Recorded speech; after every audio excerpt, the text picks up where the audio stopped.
Cricketer সাকিবের নিরাপত্তা নিশ্চিতে বাধ্য দেশের সরকার মন্তব্য করেছেন যুব ও ক্রীড়া উপদেষ্টা আসিফ মাহমুদ সজীব ভুঁইয়া। শ্রম ও কর্মসংস্থান মন্ত্রণালয় সাংবাদিকদের প্রশ্নের জবাবে এ মন্তব্য করেন অন্তর্বর্তীকালীন সরকারের এই উপদেষ্টা। অন্যদিকে এমন পরিস্থিতিতে ভেঙে পড়েছেন দেশের ক্রিকেট ইতিহাসের সেরা ক্রিকেটার, জানিয়েছেন সাকিবের ছোটবেলার কোচ নাজমুল আবেদিন ফাহিম। বিস্তারিত রেদওয়ান শাওনের রিপোর্টে।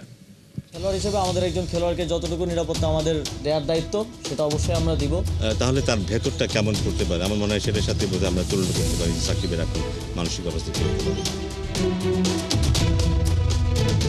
26শে সেপ্টেম্বর কয়েক ঘন্টার ব্যবধানে সাধারণ একদিন পরিণত হয়েছে স্মরণীয় দিনে। কানপুরে অবসর নিয়ে সাকিবের প্রেস কনফারেন্স। 790 মাইল দূরে তার শেষ ইচ্ছে পূরণে নিরুপায় বিসিবি সভাপতির বক্তব্য।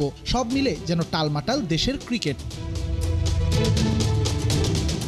কানপুরে 2 ফরম্যাটকে বিদায় বলা সাকিব ইচ্ছে জানিয়েছেন শেষ টেস্টটা খেলতে চান হোম অফ ক্রিকেটে। তবে সাকিবের এই চাওয়া পূরণের এখতিয়ার যে নেই বোর্ডের হাতে, সেটা সাফ জানিয়েছেন BCB president Farooq Ahmed. Board সভাপতির এমন বক্তব্যে শঙ্কা জাগে দেশের মাটিতে দেশের সবচেয়ে বড় সুপারস্টারের অবসর নিয়ে। তবে কি কানপুরেই থামছে 75 নম্বর জার্সির পথ চলা?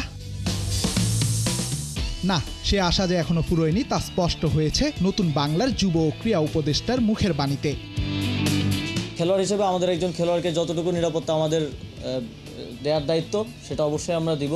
তিনি দেশে আসলে আমরা সেটা দিব এবং তার নামে যে মামলাটা হয়েছে, হত্যা মামলা, সেটার বিষয়ে আমরা ইতিমধ্যেই বলেছি, ইতিমধ্যে আইন মন্ত্রণালয়ও বলেছে যে সংশ্লিষ্টতা না থাকলে প্রাথমিকভাবেই নামটা বাদ দেওয়া হবে। তবে রাজনীতিতে যুক্ত হওয়ায় সাকিবকে নিয়ে দেশের মানুষের মনে তৈরি হওয়া ক্ষোভ কমাতে সাকিবকে এগিয়ে আসতে হবে বলে মন্তব্য করেছেন অন্তর্বর্তীকালীন সরকারের এই উপদেষ্টা।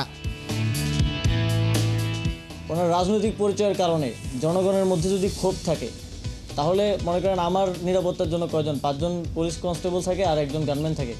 আমার উপরে যদি দেশের 16 কোটি জনগণের, লেটসে 10 কোটি জনগণের যদি ক্ষোভ থাকে, তাহলে এই 5-6 জন আমাকে কী নিরাপত্তা দিবে?